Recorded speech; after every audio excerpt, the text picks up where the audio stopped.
Okay sir. Sir अभी इस समय हमारे भारतवर्ष देश में पूरा जो प्राकृतिक खेती है उसके ऊपर काफ़ी चर्चा हो रही है, और जो हमारे नीति निर्माता हैं वो भी चाहते हैं कि हमारे किसान प्राकृतिक खेती को अपनाएं। तो सर इसके विषय में हम आपसे थोड़ा प्रकाश चाहते थे, और ये चाहते थे कि आप थोड़ा ये भी बताएं कि प्राकृतिक खेती के निवेश क्या क्या हैं, क्या क्या हो सकते हैं, और किसान जो रासायनिक उर्वरकों का उपयोग करते थे उससे उनको हम प्राकृतिक खेती पर कैसे ले जाएं।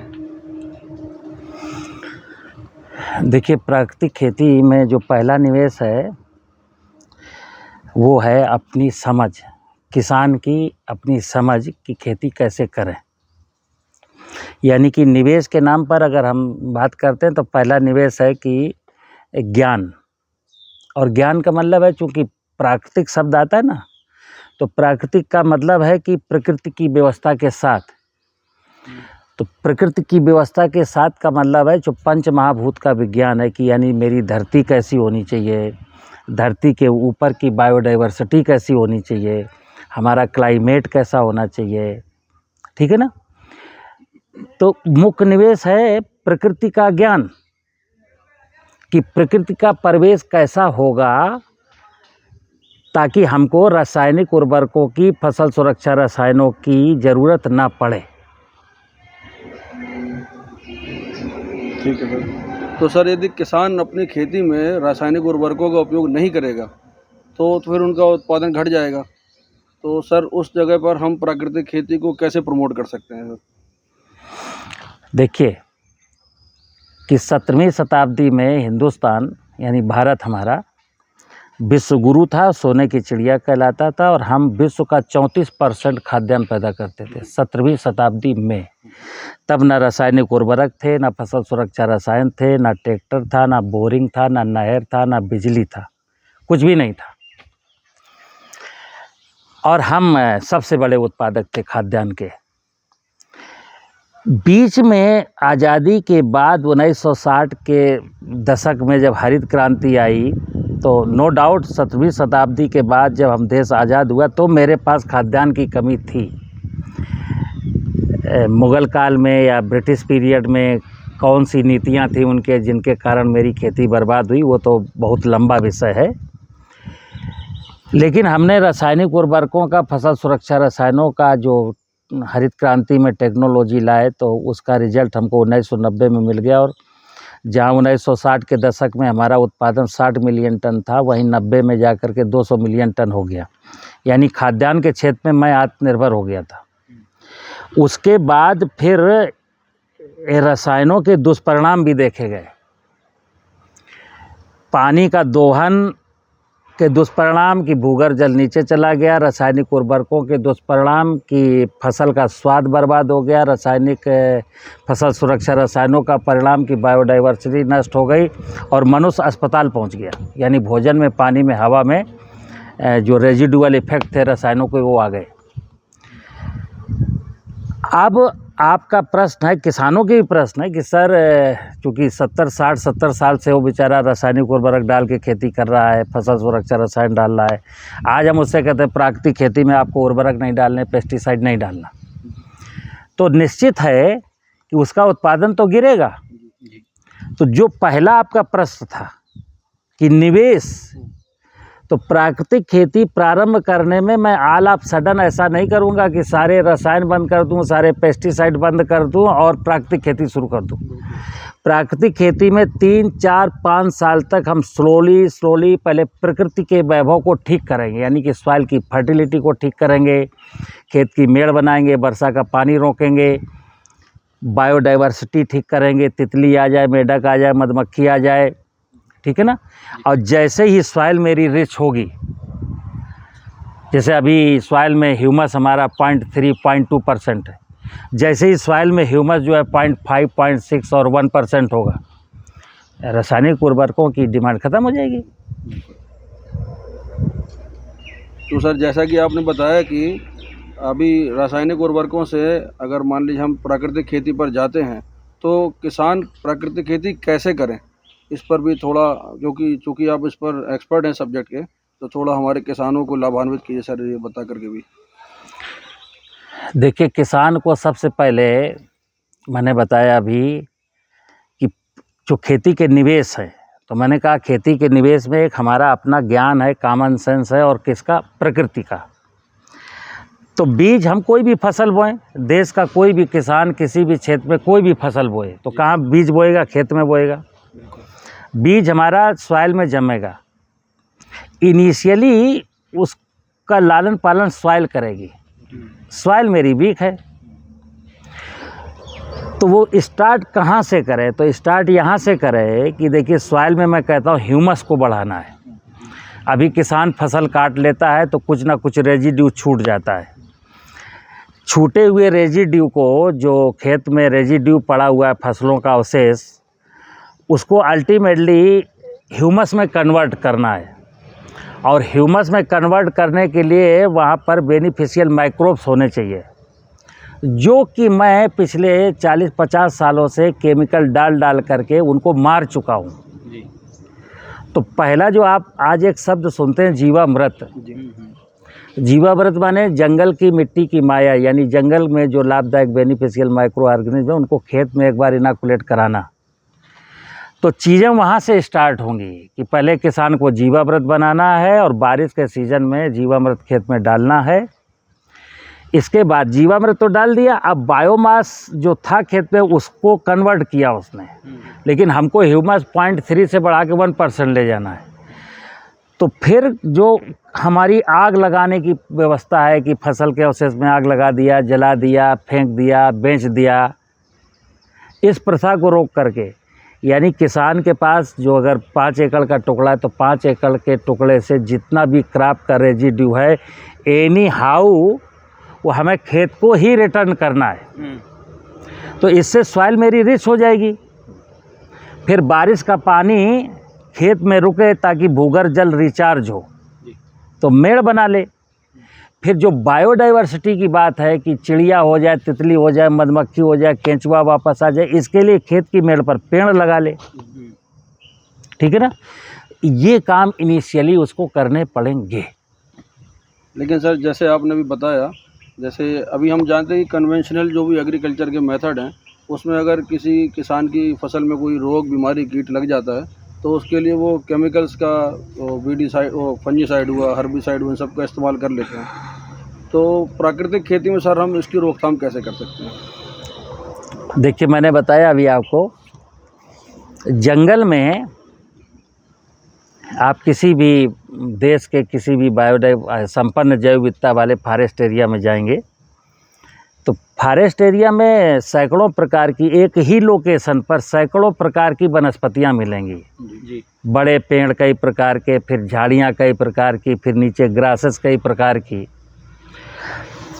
उनको आप बारीक नज़रों से देखें तो आपको कहीं कोई किसी भी वनस्पति में बीमारी के सिम्टम्स नहीं दिखेंगे, और कहीं ऐसा नहीं दिखेगा कि अमुक वनस्पति को अमुक कीट बिल्कुल नष्ट किए दे रहा है। जी। जबकि ये किसान के खेत में होता है। तो है क्या बेसिकली, ये जो फसल सुरक्षा रसायन हैं इनके बारे में तो किसान को डराया गया है। और नो डाउट अगर बायोडाइवर्सिटी वीक है तो उसके खेत में बीमारी लगेगी, फंजीसाइड डालना पड़ेगा, इंसेक्ट लगेगा और कीटनाशी रसायन डालना पड़ेगा। लेकिन इनिशियली जो मैंने कहा कि हमको सॉइल को रिच करना है, बायोडाइवर्सिटी को रिच करना है। अब देखिए, जैसे सॉइल रिच होती है तो कोई भी क्रॉप बोलो, जो किसी भी फसल में सॉइल बोर्ड डिजीज हैं वो सॉइल से आई, लेकिन सॉइल में अगर मेरे बेनिफिशियल माइक्रोब्स होते तो जो निगेटिव पैथोजन था उसको वहीं पर कंट्रोल कर लेते, तो सॉइल बोर्ड डिजीज खेत में नहीं लगती। अब आया इंसेक्ट। जहाँ पर मैं फसल बो रहा हूँ आसपास खूब अच्छे अच्छे पेड़ हैं, झाड़ियाँ हैं, नाना प्रकार की चिड़ियाँ हैं, तो इन चिड़ियाँ जो है इंसेक्ट को कंट्रोल कर लेती हैं, तो बीमारी न लगती है न कीड़ा लगता है। अगर बायोडाइवर्सिटी ठीक हो तो बायोडाइवर्सिटी ठीक करने के बाद बीमारी से और इंसेक्ट से तो मैं डायरेक्टली बच जाता हूँ। जैसे हम लोग यहाँ बैठे हैं, यहाँ आप देख रहे हो कि कोई कीड़ा और बीमारी ऐसी नहीं आती घातक कि हमको हाय तौबा करना पड़े और फसल को बचाने के लिए कुछ डालना पड़े, क्योंकि बायोडाइवर्सिटी यहाँ की ठीक है। दूसरा जो वीड्स का आपने बताया, वीड्स भी बायोडाइवर्सिटी का एक हिस्सा है। हम ऐसा सोचते हैं कि बस मेरी फसल में केवल नींबू के पेड़ रहे और कुछ ना रहे, या पपीता रहे, नीचे ज़मीन बिल्कुल नंगी हो। तो फिर बता दें कि इस सृष्टि में जो परमात्मा की माया, उसमें सहजीविता का सिद्धांत है, एक दूसरे के साथ परस्परता में मिल कर के जीने का सिद्धांत है। तो ये जो ग्रासेस हैं हमारी फसल की दुश्मन नहीं है। इनको हमारी वैज्ञानिक भाषा में कहा गया कि अगर इनको नहीं मारेंगे, इनको नहीं हटाएंगे तो आपकी फसल के साथ कंपटीशन करेगी। सस्य विधियाँ हैं ना, फसल की बुआई का समय चेंज करके, ठीक है ना, या उसको मैकेनिकल निराई गुड़ाई करके, स्पेसिंग दे करके, बीट्स रहने चाहिए खेत में। मोनोकल्चर, जैसे हम मोनोकल्चर की बात कर रहे हैं, सिंगल फसल नहीं लेनी चाहिए, सह फसली खेती ज़्यादा अच्छी है। तो अगर मैंने केवल मान लो अरहर बोई है, अरहर के साथ अरहर तो मेरी ऊपर निकल गई, अगर नीचे कुछ बीट्स खड़े तो क्या फ़र्क पड़ता है? उनका एक कोरिलेशन है, बीट्स मुझको हमेशा सपोर्ट करता है। जैसे पेड़ के बारे में आज की तारीख में लोग कहते हैं पेड़ छाया मारता है जी, और पेड़ काट देते हैं। वीड्स जो है हमारा कंपटीशन करता है, वीड्स को हटा देते हैं। तो प्रॉब्लम तो इसीलिए शुरू हुई है, ठीक है ना। तो सर जैसे आजकल ये है कि हमारे भारतवर्ष में जो भी ऑर्गेनिक प्रोडक्ट्स हैं उसकी बड़ी डिमांड है। तो अगर हम प्राकृतिक खेती के थ्रू जो भी हमारी पैदावार होती है उसका हमें अच्छा मूल्य मिलता है किसान को बाज़ार में, तो उस केस में तो किसान को प्राकृतिक खेती अपनाना चाहिए, लेकिन फिर भी वो अभी उसको अडॉप्ट नहीं करता। तो इसके क्या कारण हो सकते हैं सर? देखिए, एक स्लोगन तो बहुत अच्छा लगता है, जैसे लोगों ने बाज़ार में कहा कि भाई प्राकृतिक खेती करिए, प्राकृतिक खेती का जो प्रोड्यूस है वो बाज़ार में 2 गुना कीमत पर बिकता है। ये कह देना बड़ा सरल है, लेकिन जो गरीब किसान है ना, तो उसके साथ बड़ा चैलेंज है कि वो, जैसे गेहूं किसी ने मान लो प्राकृतिक तरीके से गेहूं को ग्रो किया और 20 कुंटल गेहूं हो गया। अब वो जब कभी बाज़ार जाता है तो कहता है साहब मैंने प्राकृतिक गेहूं पैदा किया, आप ले लेंगे क्या? 20 रुपये किलो बाज़ार में चल रहा, आप हमको 30 रुपया 25 रुपया दे दीजिए। तो उसके साथ लोग क्या करते हैं, बेवकूफ़ बना रहे हैं आप। अच्छा चलो प्राकृतिक खेती की हो तो पंजीकरण कहाँ दिखाओ हमको। मामला यहाँ अटकता है। तो जो रजिस्ट्रेशन, हमें देखिए किसी गरीब किसान की बात पर विश्वास नहीं है, हमको विश्वास है एक कागज़ पर।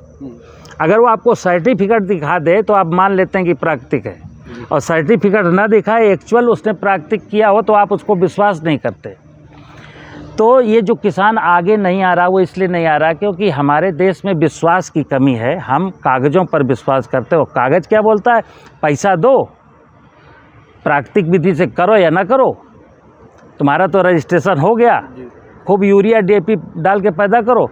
और किसका जो स्वाद की जो जीभ है हमारी, वो कैसे पहचान सकती है प्राकृतिक या अप्राकृतिक है? पेशेवर लोग हैं। जैसे 20 साल पहले से जैविक खेती चल रही है और जैविक का बाज़ार है, बहुत सारी कंपनियां पैकेजिंग करके और जैविक की ब्रांडिंग कर रही हैं। अब जब से 2-3 साल से प्राकृतिक खेती आई तो नेचुरल फार्मिंग का प्रोड्यूस है, ऐसी ब्रांडिंग होने लगी।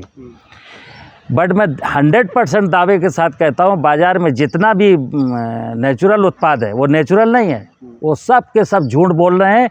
हाँ, सर्टिफिकेट उनके पास है। तो जब तक सर्टिफिकेट की बाध्यता है तब तक किसान एक्चुअली, जो बीकर सेक्शन का किसान, इसमें आगे नहीं आ सकता है। हाँ, आज की तारीख में बड़े किसान अपना कर रहे हैं, तो कर तो केमिकल से ही रहे हैं, लेकिन ऑर्गेनिक में पंजीकरण है तो ऑर्गेनिक के नाम पर बेच रहे हैं, इसलिए गरीब किसान पीछे हो जाता है। तो सर जैसे कि प्राकृतिक खेती में हमने आपका भी सर पहले देख रखा है, प्राकृतिक खेती में आप बता दें जीवामृत, घन जीवामृत इसका उपयोग किया जाता है। तो ये जीवामृत जो है यही प्राकृतिक खेती या इसके कुछ और मायने भी हैं? देखिए, मैं अपनी वीडियो में बहुत बार इस बात को क्लियर कर चुका हूँ कि जीवामृत प्राकृतिक खेती का एक भाग है, एक घटक हो सकता है। जीवामृत कंप्लीट प्राकृतिक खेती नहीं है। प्राकृतिक खेती में मुझे प्रकृति के वैभव को ठीक करना है, और प्रकृति का वैभव मतलब है सॉइल की फर्टिलिटी, सॉइल में ह्यूमस को इन्हेंस करना। तो जीवामृत केवल इतना काम करेगा, जो खेत में बायो वेस्ट पड़ा हुआ है उसको डिकम्पोज करके ह्यूमस में कन्वर्ट करेगा, केवल इतना करेगा। अब ह्यूमस तो सॉइल में हो गया, प्लांटेशन बाहर मेड़ों पर नहीं है, तो अभी तो चिड़िया नहीं है ना, तो इंसेक्ट तो लगेगा। बारिश कम होती है, पानी की कमी है, वाटर लेवल 200 फुट चला गया, तुम गेहूं बो रहे हो तो ज़मीन से पानी का दोहन कर रहे हो, तो ये अप्राकृतिक है। सॉइल में ऑर्गेनिक कार्बन बहुत कम है और आप धान की खेती कर रहे हो, तो ये अप्राकृतिक है। प्राकृतिक का मतलब है अकॉर्डिंग टू नेचर, प्रकृति क्या अलाउ करती है, वर्तमान में प्रकृति की व्यवस्था जैसी है उसके अनुरूप आप खेती करिए। जैसे सॉइल वीक है तो आप धान गेहूं बंद करिए ना, चना, मटर, राई, सरसों, अलसी, उर्द, मूंग, ये फसलें लीजिए ना। अगर पानी नीचे चला गया है ज़मीन का और आप गेहूं, गन्ना, आलू, धान कर रहे हैं और फिर कहते हैं मैंने तो जीवामृत डाला है, तो ये जीवामृत नहीं है। प्राकृतिक खेती मैंने पहले बताया प्रारंभ में, प्राकृतिक खेती का पहला निवेश है अपना कॉमन सेंस कि प्रकृति के प्रति मेरे कर्तव्य क्या हैं, प्रकृति को कैसे सजाना है। जब वो मैं कर लेता हूँ तो प्राकृतिक खेती स्टार्ट हो जाती है। पर सर देश में हमारे करीब जो एक अनुमान के अनुसार 14 करोड़ किसान हैं, उसमें से 80% किसान तो लघु और सीमांत की कैटेगरी में आते हैं। तो सर हम उनकी आय प्राकृतिक खेती के माध्यम से कैसे बढ़ा सकते हैं? आपका प्रश्न ठीक है। देखिए एक ये भी मुद्दा है कि देश की नीतियाँ पिछले 5 साल से कह रहे हैं कि हम देश के किसानों की आय को 2 गुना करना है, ठीक है ना।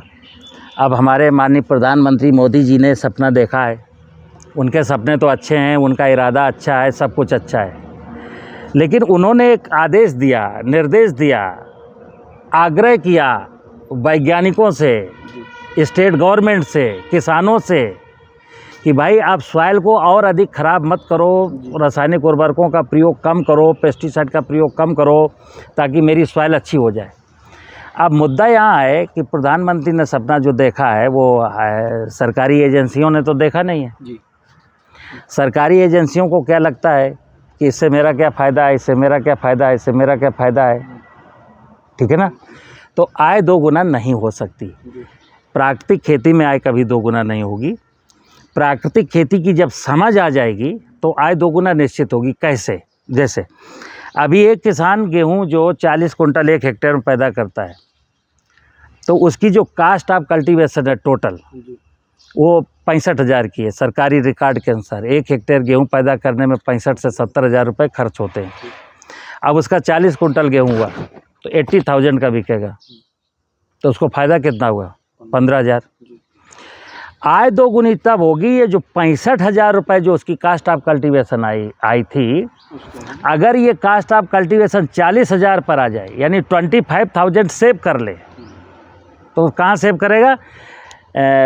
6-7 हज़ार रुपये फर्टिलाइज़र में सेव करेगा, 5-10 हज़ार रुपये पानी में सेव करेगा, कुछ वीडीसाइड का प्रयोग करता है उसमें सेव करेगा, कुछ बीमारी जो लगती हैं उनमें जो स्प्रे करता है उसका सेव करेगा। तो कैसे सेव करेगा?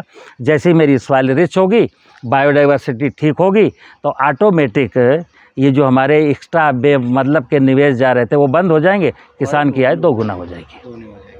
ठीक है ना। नमस्कार।